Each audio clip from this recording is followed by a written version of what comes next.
Hello everyone and welcome back to another chess game from Montreal 2025 tournament. Here I played as black against Radenovitz Milan. His rating is 1800, but nevertheless he played very strong because he was prepared. As the game started with e4 and I answered is c5. Like it's fifth game and c5, so yeah.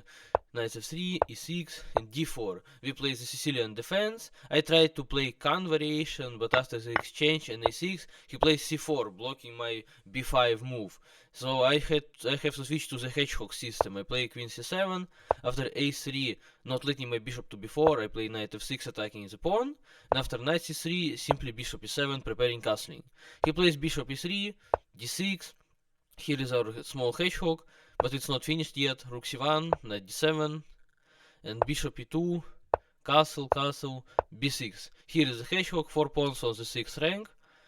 He plays b4, and I play bishop b7.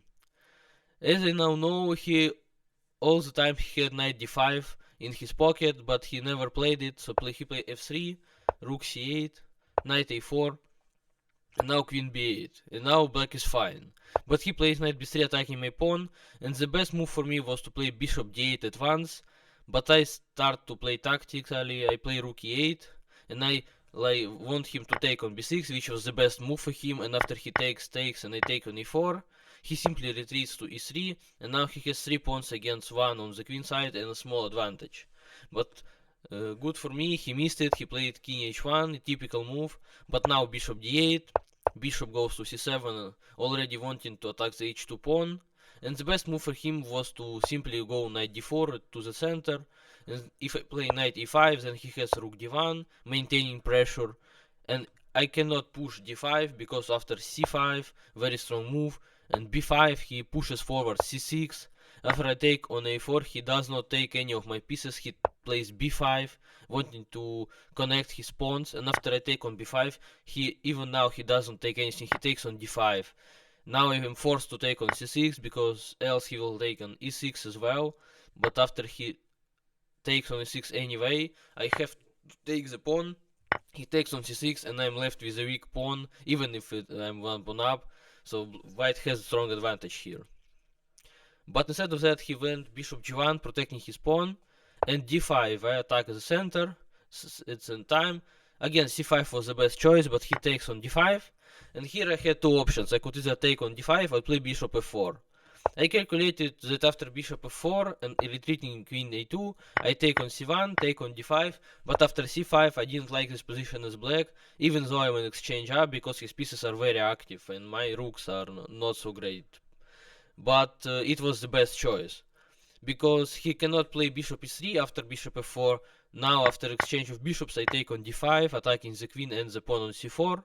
After he retreats, I continue my harvesting by taking the pawn, and if he takes with the bishop or the rook, I either exchange or play b5 at once, and it's a fork and he loses a piece. So black wins here. But instead of all that, I took on d5. I want to play actively with my pieces, not having any extra material and suffering for it. So after he takes on d5, I take with the bishop, attacking the knight. He retreats to the center, b5 pushing his knights back. After knight b2, bishop f4.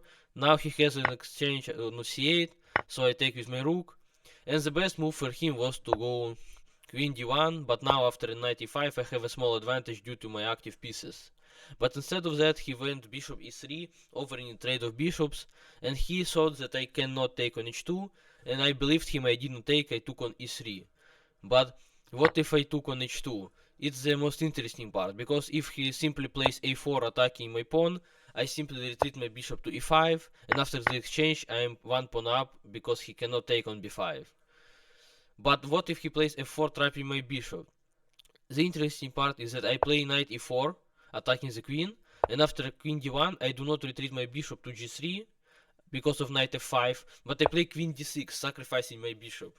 And the only move for white here to survive was bishop g4, because after queen h6 setting up the battery, he simply blocks it with bishop h3, but now my bishop breaks loose with bishop g3 and I'm one pawn up and have very active pieces. So my position is almost winning here. And he cannot take the bishop, because this is where the fun starts. After queen h6 check, bishop h5, for example, I do not move any of my pieces. I play g6 attacking the bishop, and after he retreats to g1, I do not take the bishop. I play knight df6, forcing the bishop to retreat back.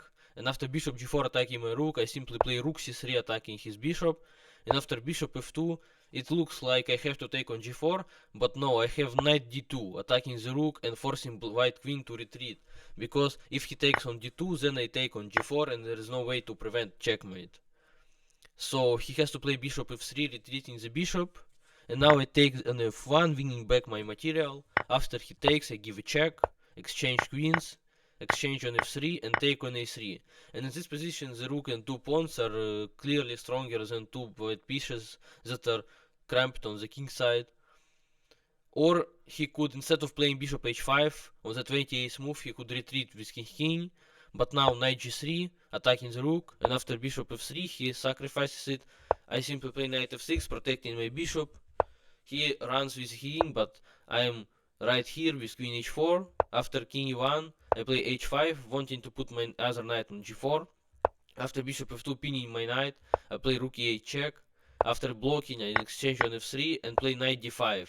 And now I'm threatening to take on f4. So he takes on g3, after queen g3 he retreats, and I retreat back on h4.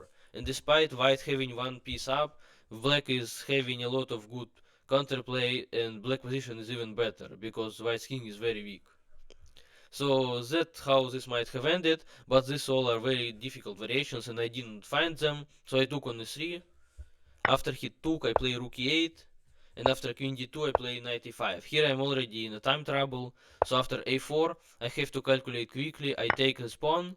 After knight e4, my last chance to play for the advantage was to play bishop c4, and now his only option is to play rook b1.